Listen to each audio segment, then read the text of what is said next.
Welcome to the Creating Competencies demo. In this demo, you will learn how to create a competency and recognize its structure. At the end of this demo, you will be able to build a competency and its children, along with the associated activities.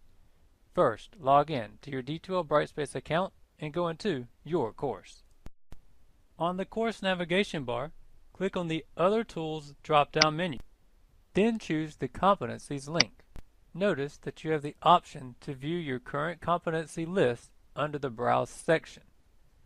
And you have the option to create a new competency. If you do not see these options, go to Settings and click the Standard View. To create a new competency, click on the New drop-down menu, and then choose the competency link. In the name field, type in the name for the competency. Example, crossing a city street. In the description box, type a description for the competency. Example, press the button, wait for the walk signal, look both ways, walk across. In the status drop-down box, notice that there are 4 choices: draft, in review, approved, and archived. Choose draft if you want to make changes to your competency. Choose approved when you are ready to make it available to your students. Be aware of archived, as this choice will never allow you to see or alter the competency again. Check the Make Competency and its Children Visible checkbox to allow users to see this competency.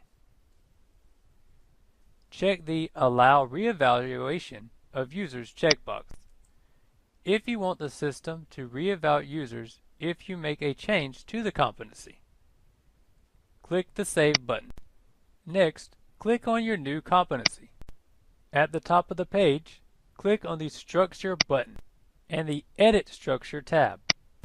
Click the Add Child link to expand it, and then click on the New Learning Objective link to add learning objectives to your competency.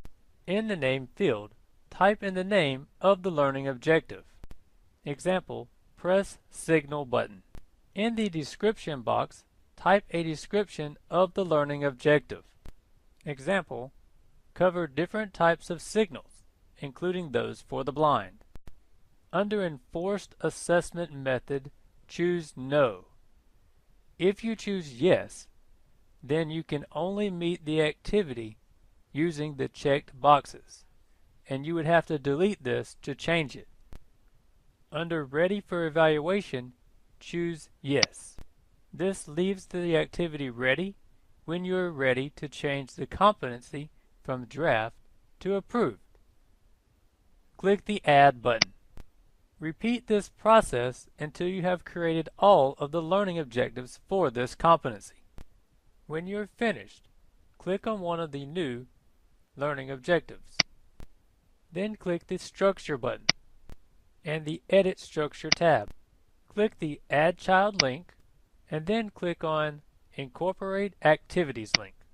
The choices shown would now be restricted if you chose the Enforced Assessment Method options earlier.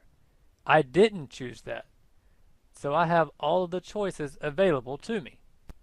Next, choose an activity to create. I will choose a manual assessment activity. Fill in the information required.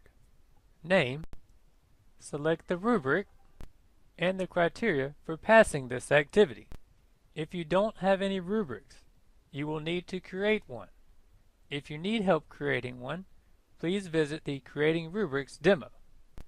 If passing this activity is mandatory in order to pass this competency, check the checkbox next to Activity is Required. Then click the Add button. Repeat this process until you have created all of the activities for this learning objective. Then click on the Competency Home link to return to the competency list. Then repeat that process to add activities to each learning objective in this competency. To grade the competency, from the Competency homepage, click on the name of the competency you are working on. Change the status to Approved, and click the Save button. Click on the name of the competency again. Click on the Results button. The completed column will show you who has completed the entire competency. You can click on a name to see what parts of the competency this person has completed.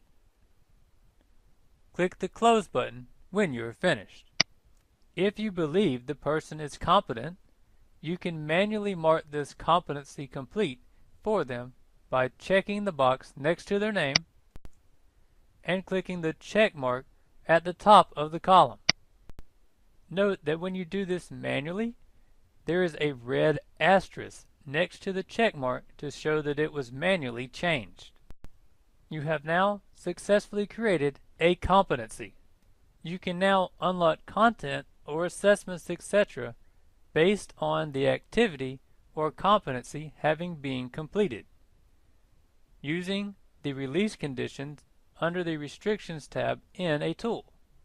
For example, you can have a news item appear for the students with the message of congratulations, with the student's name once the competency has been achieved.